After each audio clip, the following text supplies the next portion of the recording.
A lot of this isn't going to make sense to you, and I'm sorry about that. I'm just going to start at the beginning, with the house.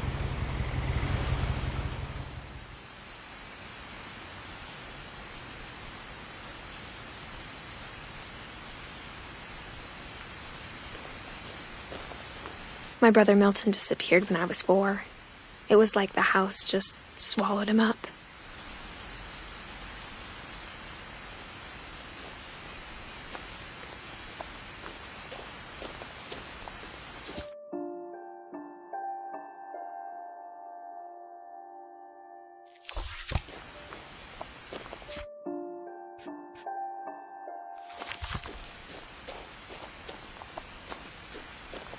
I lived here until I was 11, but I wasn't allowed inside half the rooms.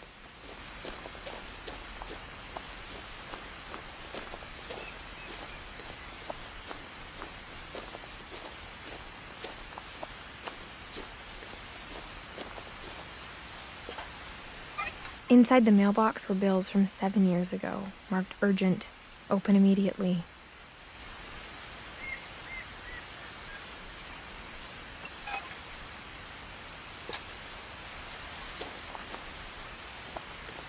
I hadn't been back since my brother Lewis's funeral.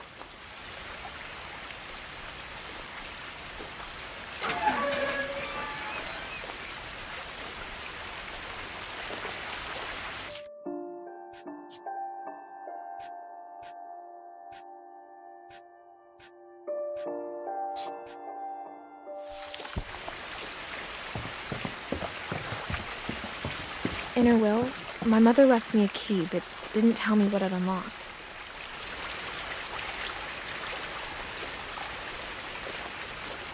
Maybe she thought I'd know, or she thought that the mystery would be enough to bring me back.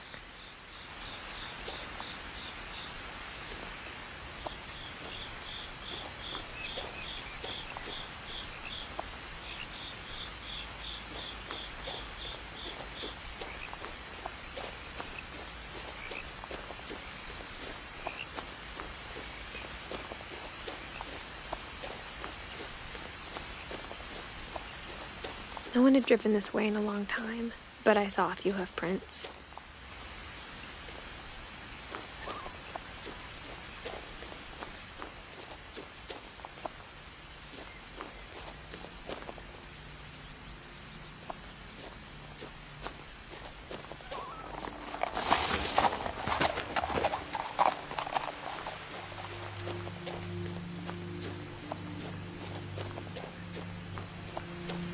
The truth is, even after I inherited the house, I never thought I'd come back to it.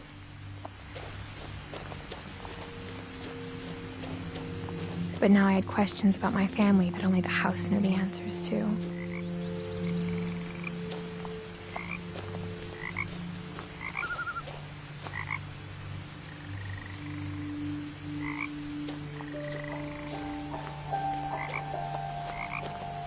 The house was exactly like I remembered it, the way I'd been dreaming about it.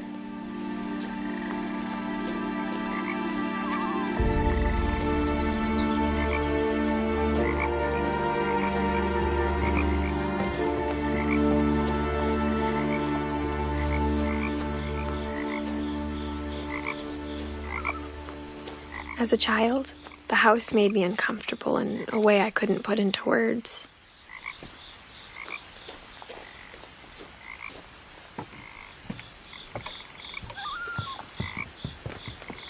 Now, as a 17-year-old, I knew exactly what those words were. I was afraid of the house.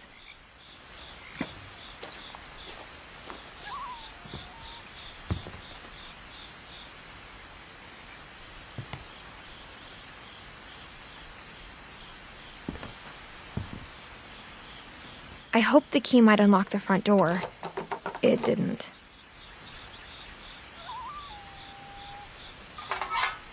Looking in, I felt like the house itself had been waiting for me.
Crawling through the doggy door used to be a lot easier when I was 11.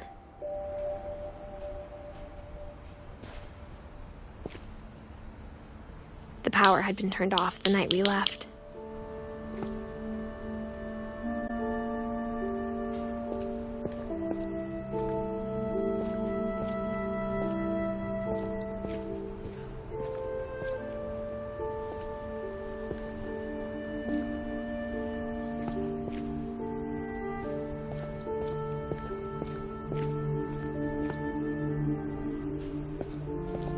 For the first time in years,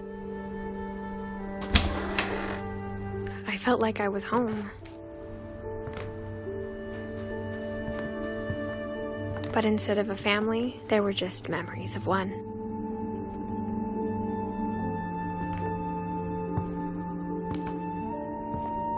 Like how only one restaurant would deliver to our house, so we had Chinese a lot.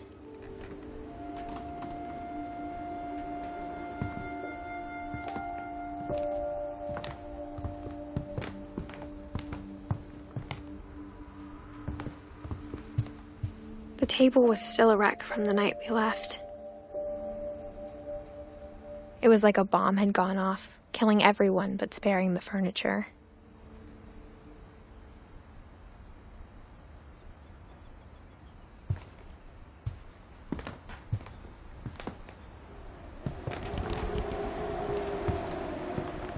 My mom was the only one of us who could imagine Great-Grandma Edie living in a nursing home.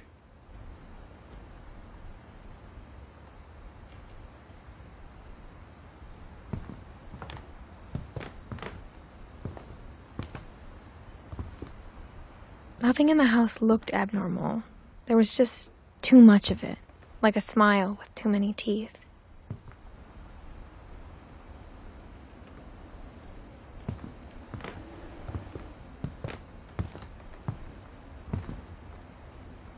Even the fireplace had a story.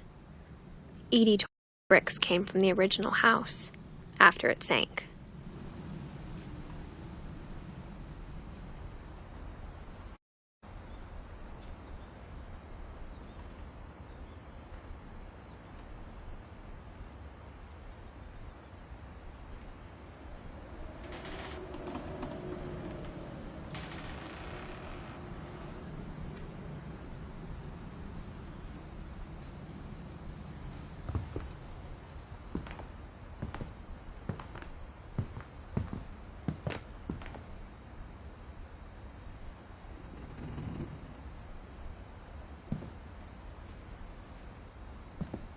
Mom always told me to stay out of the basement, so I wasn't too surprised when the key didn't fit.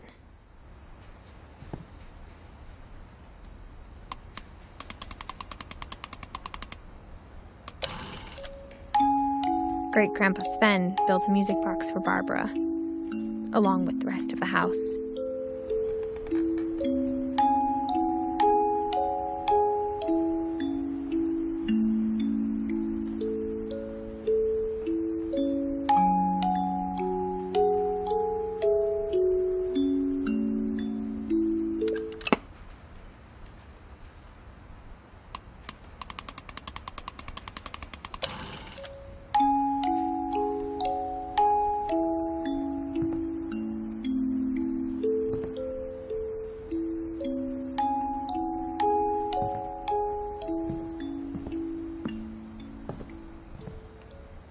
A lot of things got left behind in the whirlwind of that last night.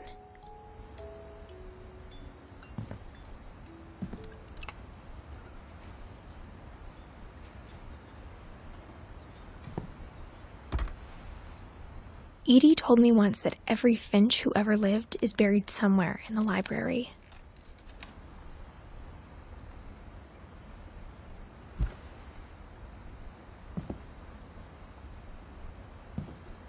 My mom wasn't much of an optimist, but she never stopped believing that my brother Milton was alive.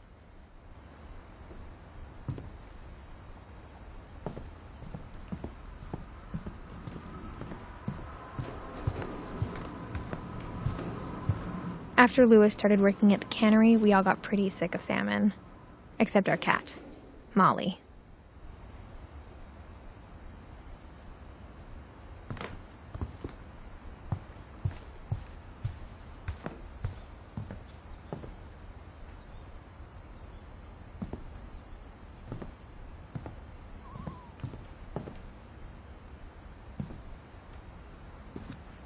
After Milton disappeared, Mom sealed up all the bedrooms.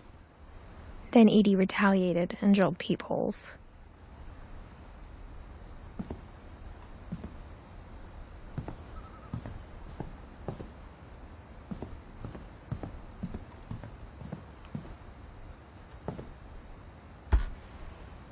My Grandpa Sam spent 7 years sharing a room with his dead brother, Calvin.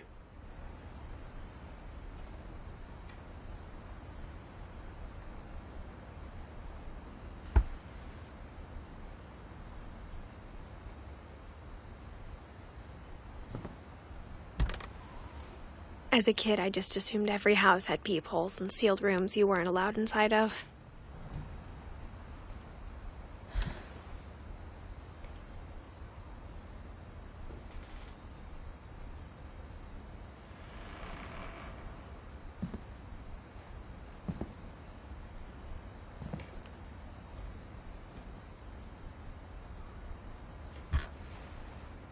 The last time I was in Edith Sr.'s room, I was 10 and she was painting my portrait.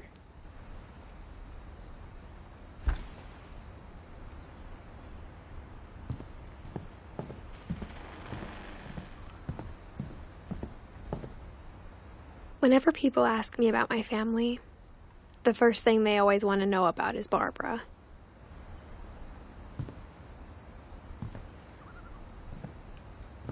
Edie's father, Odin, built the original house.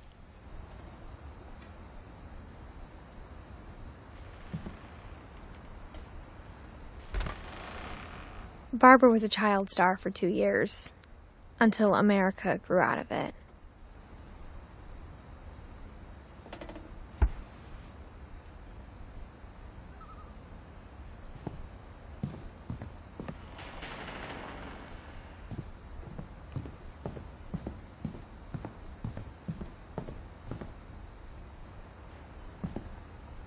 I spent a lot of time playing in Great Uncle Walter's room. I think my mom sometimes regretted not sealing it up.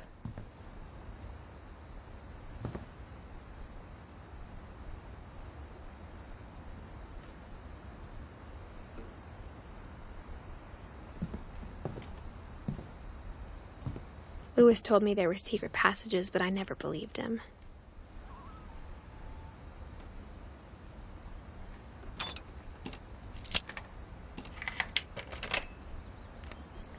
Turns out, my mom was really good at keeping secrets. Now it was time to find out what my mom had been afraid of.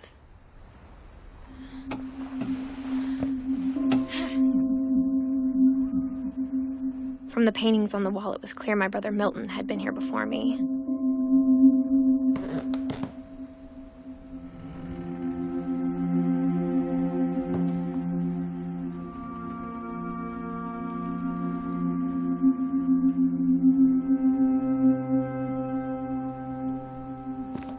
Reading this, maybe it sounds like I had a plan, but I had no idea what was behind that door.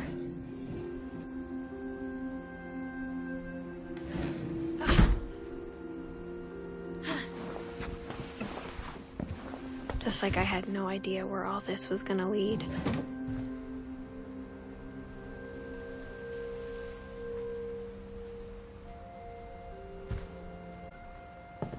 I got the sense Edie had spent a lot of time here, before my mom sealed the doors.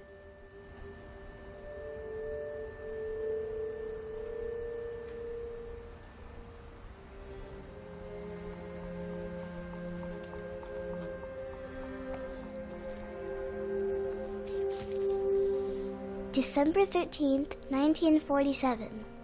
Dear Diary, I'll be gone soon, but I wanted to tell somebody about what's gonna happen. It started when Mom sent me to bed without dinner. I woke up and I was starving, so I looked around for something to eat.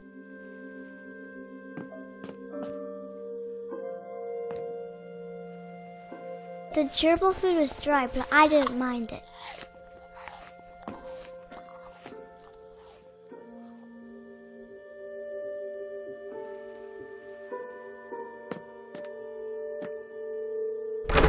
Mom, can I come out now? Sweetheart, it's late. Go to sleep.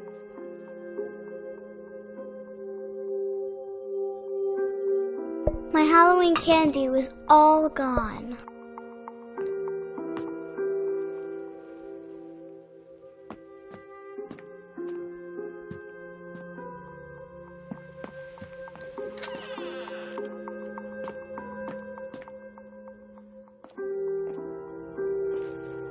I ate a lot of things that night.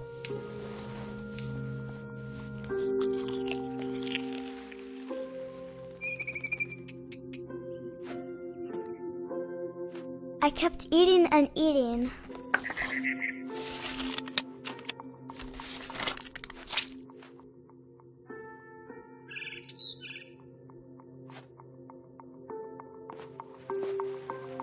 Then I heard chirping outside my window.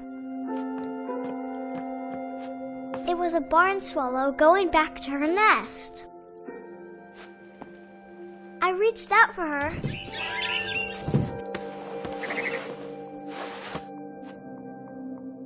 And suddenly,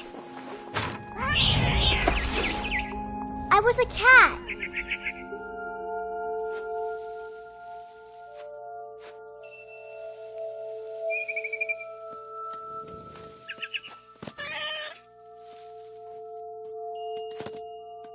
I tried to be quiet, but the bird was really scared.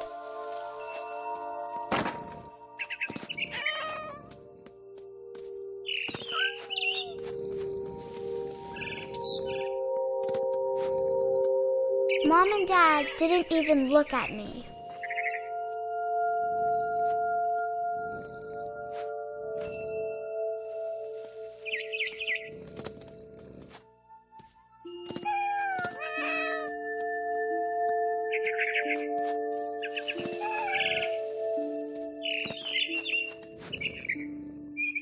I jumped and I almost got her.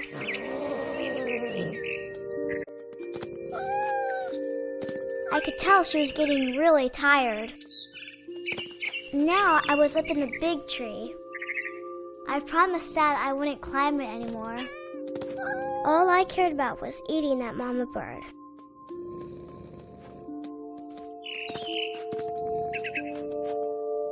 I gobbled her up. And suddenly, I was an owl. First, all I heard was the wind. Then I heard little teeth nibbling in the grass.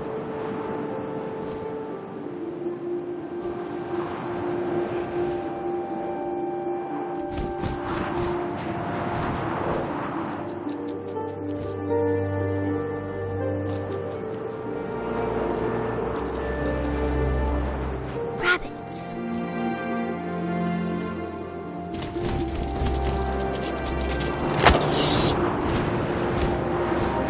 I imagined his face looking up and seeing mine through my talons. I swallowed him up, and I didn't chew one bit. Then I flew off to find something bigger.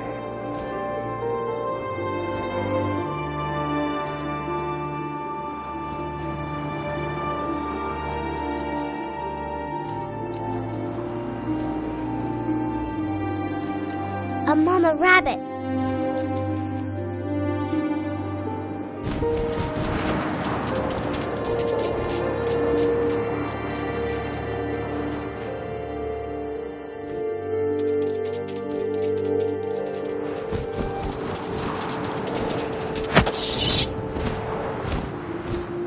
She was almost too big to carry. I started choking, but I couldn't stop eating. And suddenly, I was a shark.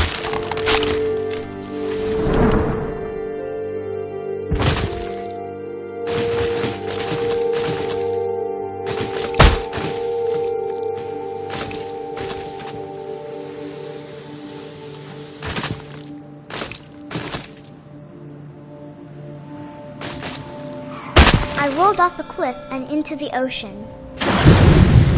Now, I was hungrier than ever.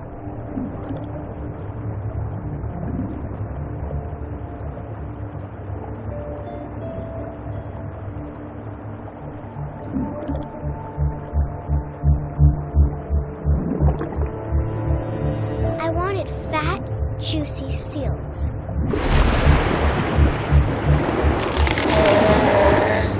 I tore off her flipper, and it tasted really good.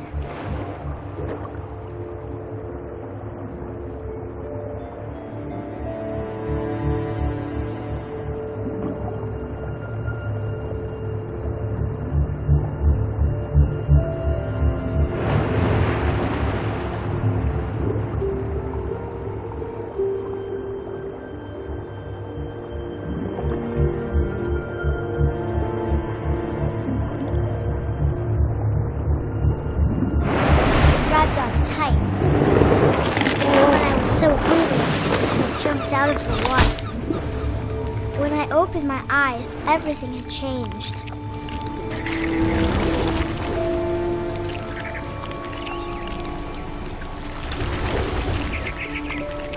Now I was a monster, and I smelled people everywhere.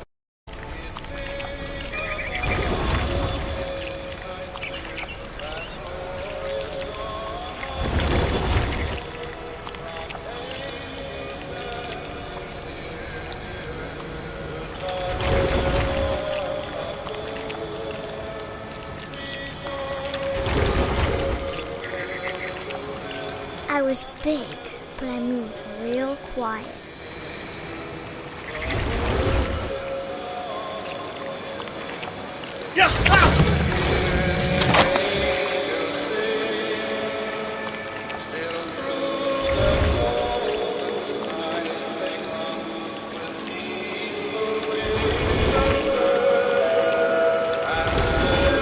I wanted to stop, but also I didn't.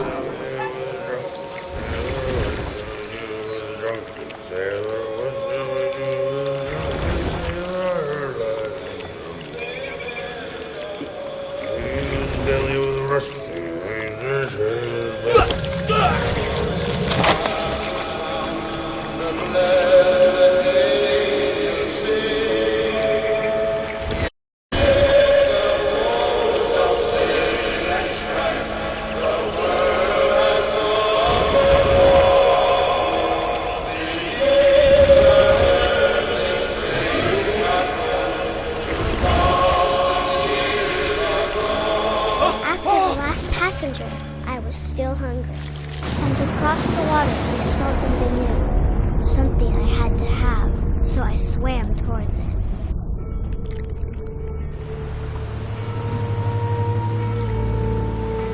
I slithered onto the sand, and the good smell went into an old pipe.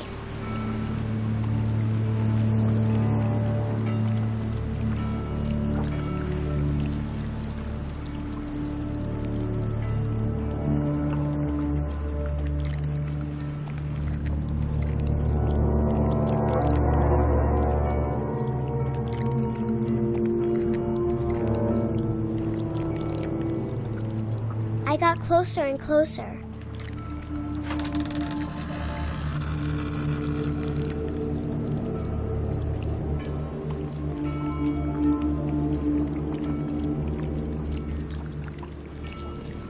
All of my stomach started growling.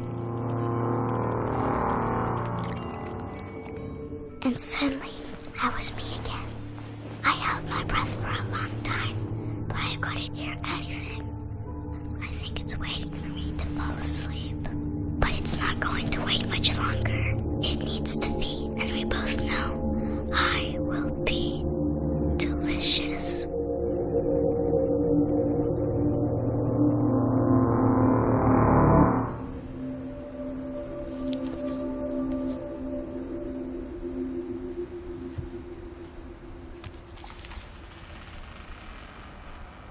I'm not sure if I believed all of that, but I'm sure Edie would have.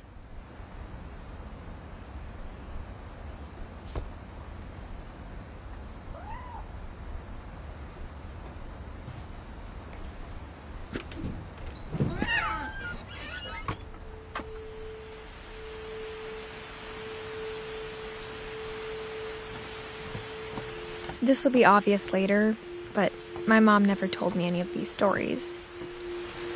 Edie would have, but Mom didn't like bringing up the past. Though, when we adopted a stray kitten, She was the one who named it Molly.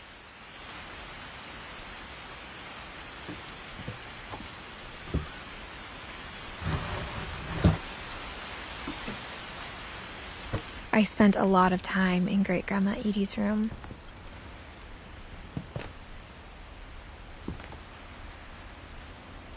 We got along, and it was a good place to hide from my mom.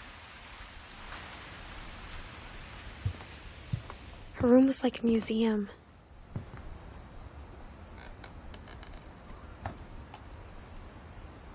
For 500 years, the Finches have been famous throughout Norway for their fortune and misfortune.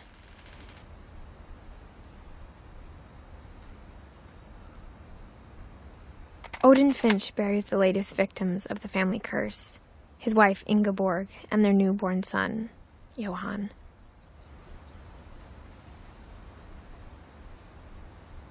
On January 7th, 1937, he set sail with his family and his house, hoping to leave the curse behind. But 40-foot waves off the coast of Washington send the house and Odin to the bottom of the sea. Odin's daughter Edie, with husband Sven and baby Molly, step ashore on their new home, Orcas Island. Odin Finch is the first to be buried in the new family cemetery. His daughter Edie is already dreaming of a new Finch house.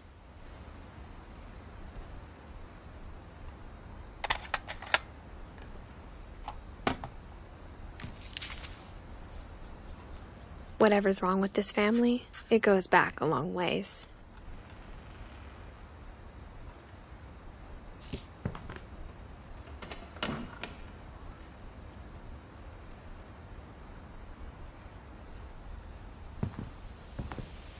Edie knit me a new pair of gloves every year, just in time to replace the old ones. Louis died a week before we left, but Edie had already started to memorialize him.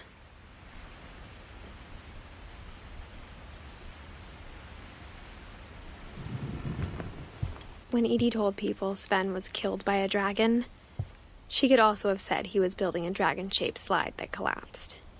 She could have, but she didn't.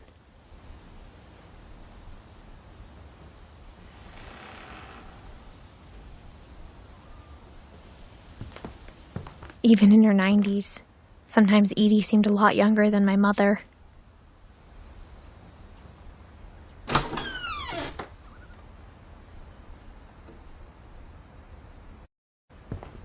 The only trace Grandpa Sam's first wife Kay left on the house was the pink bathroom.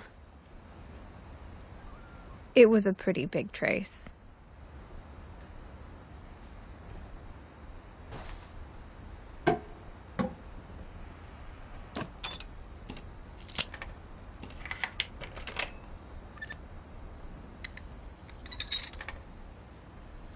There's a secret in this bathroom.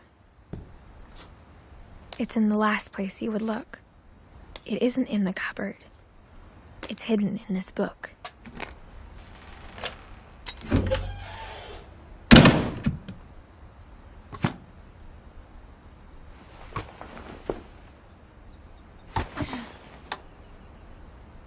Sven gave Sam an old camera he'd refurbished.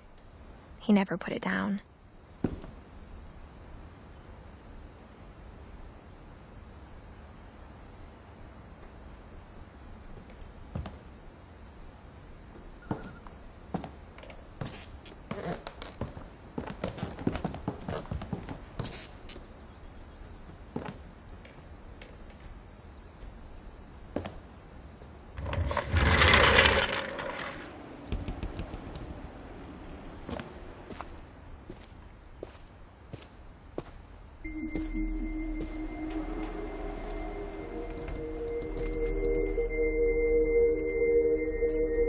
I knew Grandpa Sam had a twin.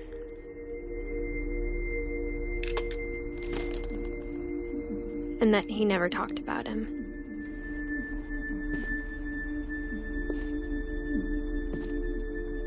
I guess my grandpa didn't like history any more than my mom did.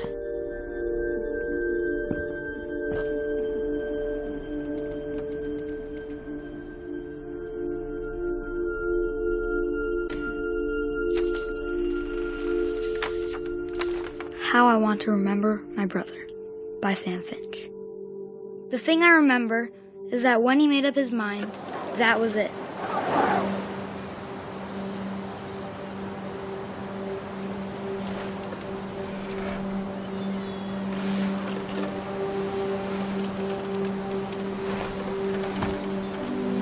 My brother said he'd die before he ate another mushroom. And he did. At Barbara's funeral, we swore we'd never be afraid again. And he wasn't. I think Calvin always wanted to fly. Sam! Calvin! Dinner's ready! Coming! But that day, he finally made up his mind to do it. I told him going around was impossible. Maybe if I hadn't said that.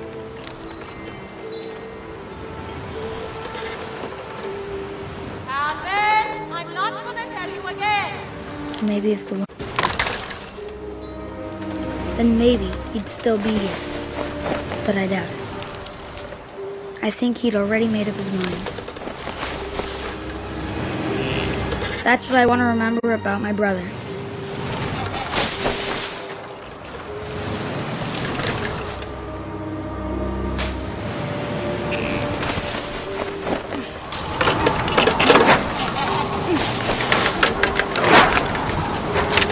The day he made up his mind to fly, and he did.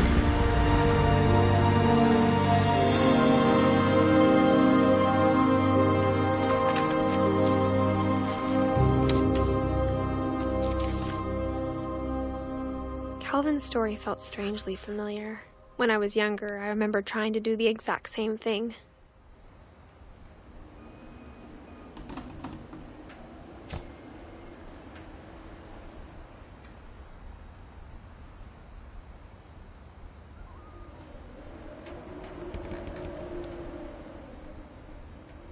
After the funeral, Edie roped off Calvin's half of the room.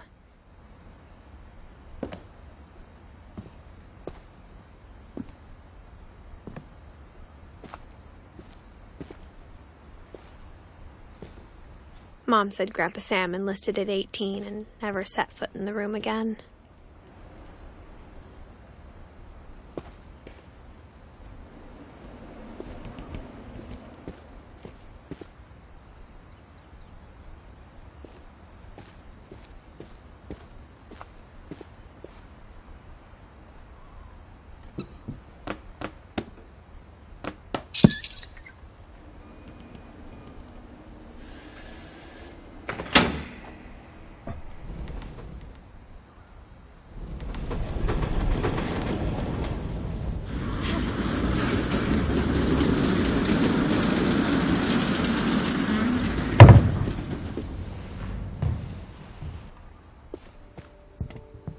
The passages were a pretty tight fit.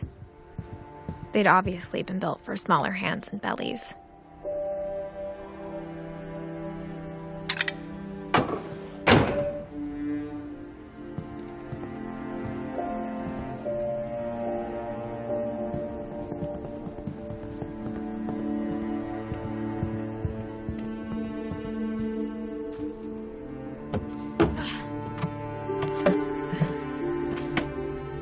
Growing up, I always thought of Barbara as a child star.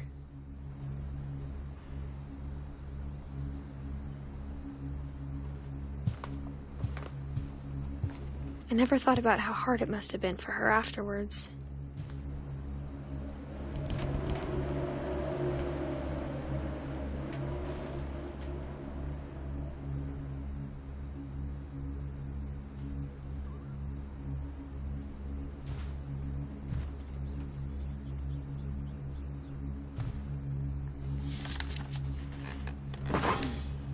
Of all the stories people wrote about Barbara's death, I'm surprised Edie saved this one.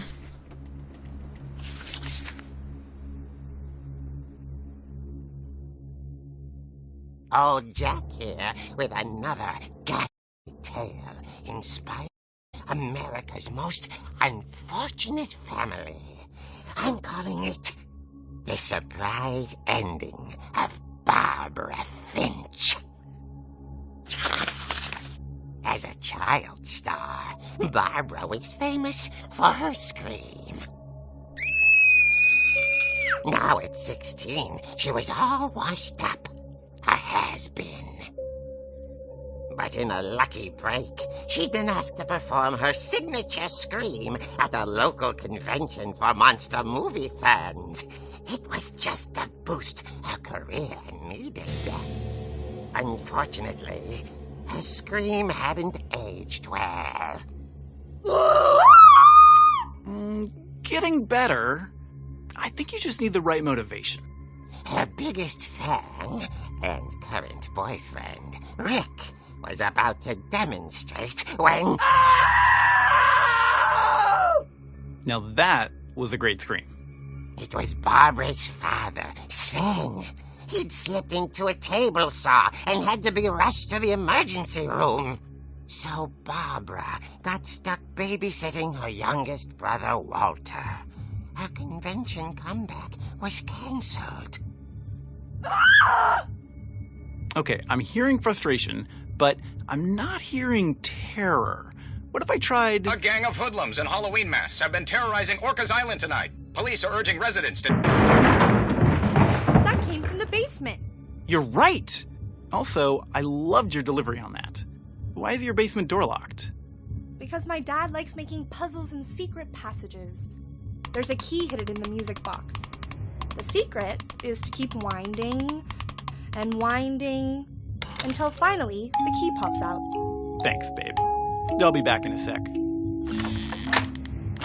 20 minutes later, Rick hadn't returned. So Barbara went to look for him, right on cue. She reached for the music box.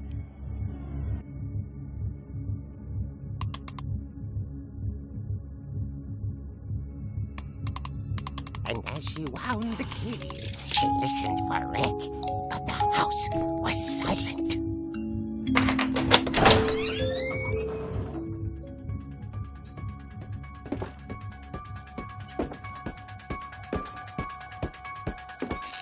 She found Rick's crutch and imagined the worst.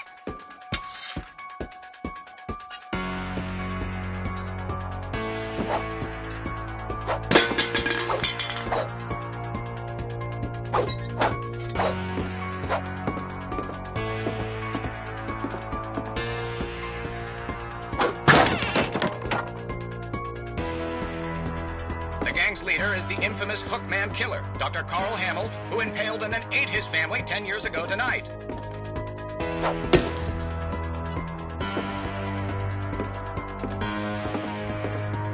The old fridge rattled and grew still.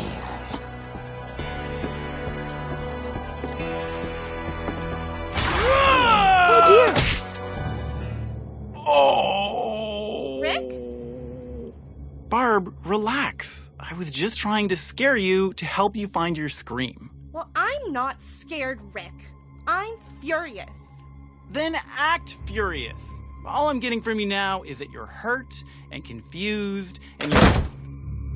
She threw him out, but she kept a little something to remember him by. Have you seen my other crutch? And she was still in it when she fell asleep watching the late picture show.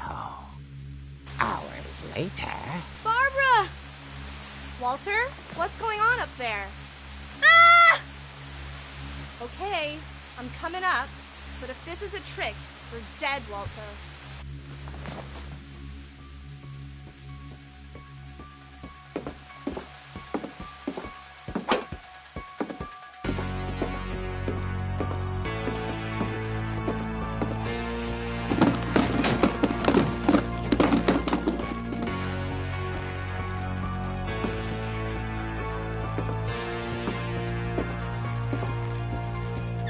Walter, are you there?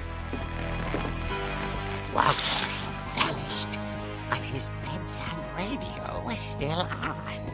Orcas Island police describe the man as 6 feet tall, with a steel hook for a hand. Residents are urged to lock all doors and windows and notify the police of any suspicious activity. Barbara turned, saw the Hookman and was speechless. He was quite smashing.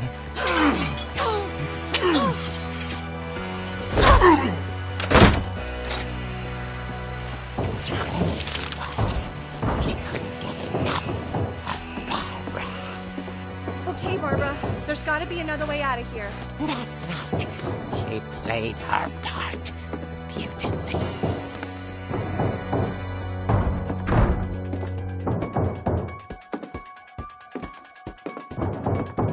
Molly's door hadn't been opened in years. The hinges groaned.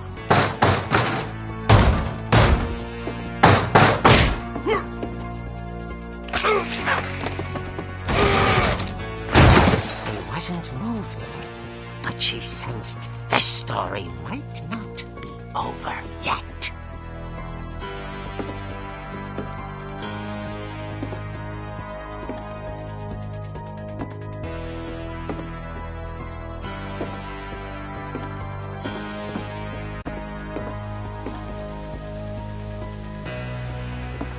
The Hookman had vanished. She listened for his breathing, but all she heard was...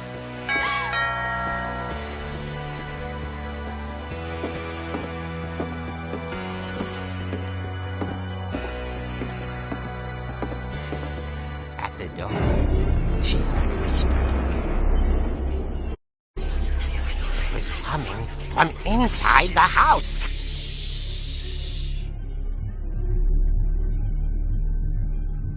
Oh dear.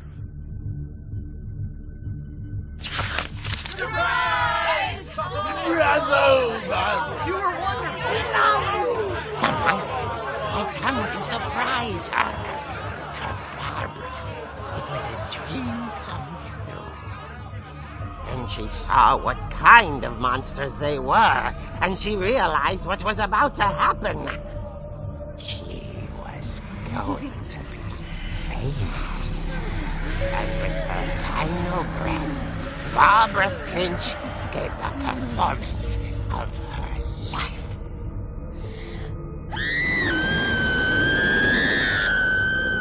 I wasn't there myself, but I hear Barbara was magnificent. Poor girl. She had a taste for stardom. But unfortunately, so did her fans. Of course, the police blamed it all on poor Rick, who disappeared the same night. And little Walter? Hiding under his bed the whole time. He took it all pretty hard, but that's another story. As for Barbara, tucked inside the music box is all they ever found of her. Her ear. Now that's what I call a real eerie tale.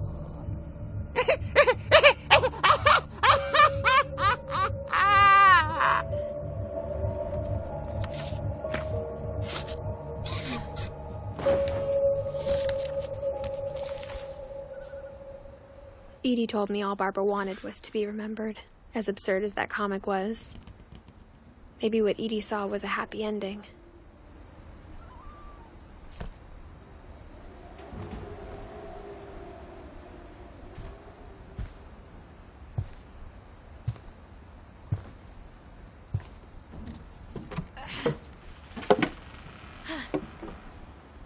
I guess now I know why Mom didn't like me playing with the music box.